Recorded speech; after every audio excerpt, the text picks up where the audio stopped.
are the two updates that you need to know about in the August 2026 version of Power BI.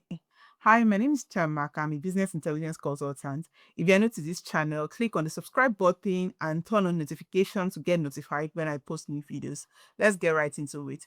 The first one is on the donut chart, as you can see on your screen. We now have the ability to add a center value on our donut chart. Initially, if you want to do this, you use a card visual and add something like total sales and total profit at the center of the donut card. But now we have the center value feature.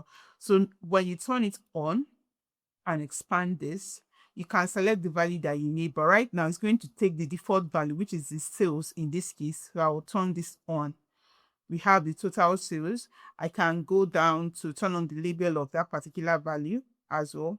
Then I can add an image if I want to. So I will expand this, browse for image. I have this image icon, for instance. Select this. You have the icon showing up there. You can also change the background of this particular part if you want to. I can also adjust the number of decimal places, which is 2 in my case, and I have total sales. I can replace this total sales with total profit or any other metric that you want to display in this aspect by adding it to this add data field here. When I click on that, I have the option to add total profit in this case. And you can see it has automatically changed to that.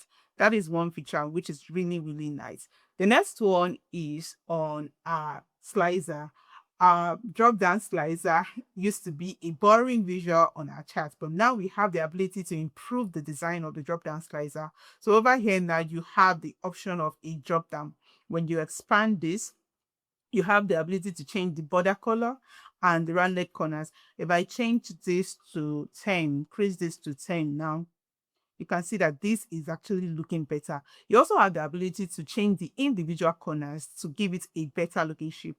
So if I turn this on and change this to 0, for instance, for this part, I can increase this to 10, 10, and 0, for instance.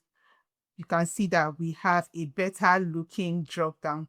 Right. We also have the ability to add accent bar to this particular drop down slicer. You can turn this on here and select the position. Right now it's at the bottom, which I like. You can change it to the left, right, and top, and you can change the color. You can increase the width. When I increase the width of this accent bar, you can see that, and it's really looking nice. All right, these are the various features that we have. Let me know in the comment section if you're going to try any of these features. Like and follow for more. Bye.